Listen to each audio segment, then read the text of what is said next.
faces on this auspicious day. I am Dr. Volumnia Gall, your humble head game maker in charge of the War Department and all its affiliated concerns. I am honored to introduce to you the creator of the Hunger Games themselves, Dean Casca Highbottom. I have summoned you all here today for the 10th annual reaping ceremony, in which we choose 2 children from each district, throw into the capital arena to fight to the death in the Hunger Games. I am here to tell you that there has been a change this year.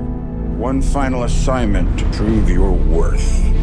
It's a story that takes place 64 years before the first installment of the movies and focuses on young Snow. Look at you.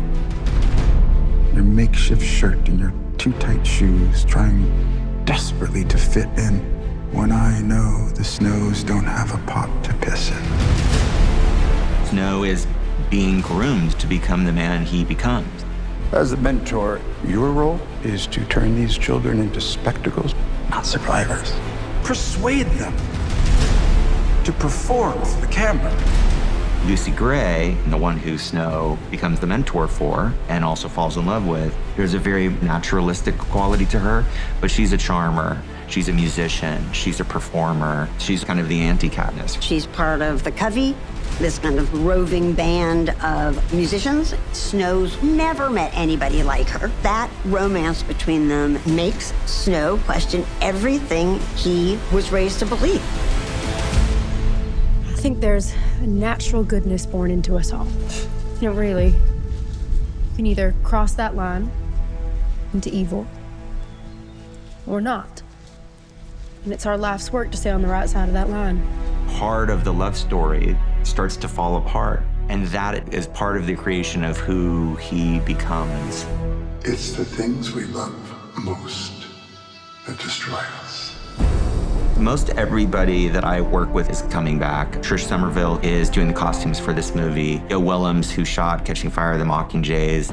The one new person that I'm really excited about is Uli Hanisch, who's the production designer. We talked about the sort of look and the feel of the movie. The visuals of this movie will be very different than Mockingjay, but there's real consistency in terms of the Capitol architecture.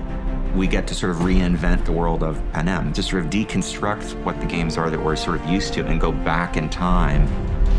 It wasn't until I read it that I saw how much music was actually in here. And we met with Dave Cobb. He's a fantastic songwriter and producer. It's going to be fun to take all this history of British Isles music and Southern music and mash it all together in this dystopian way in this future.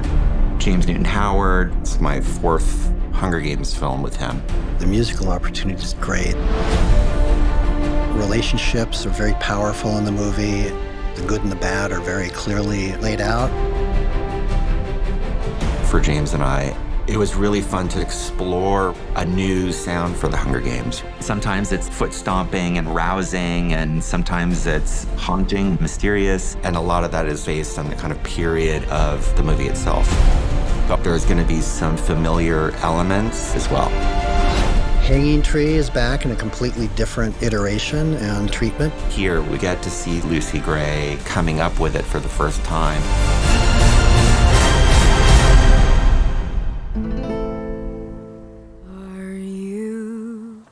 Are you coming to the tree where I told you to run so we'd both be free? Strange things did happen here. No stranger would it be if we met up at midnight.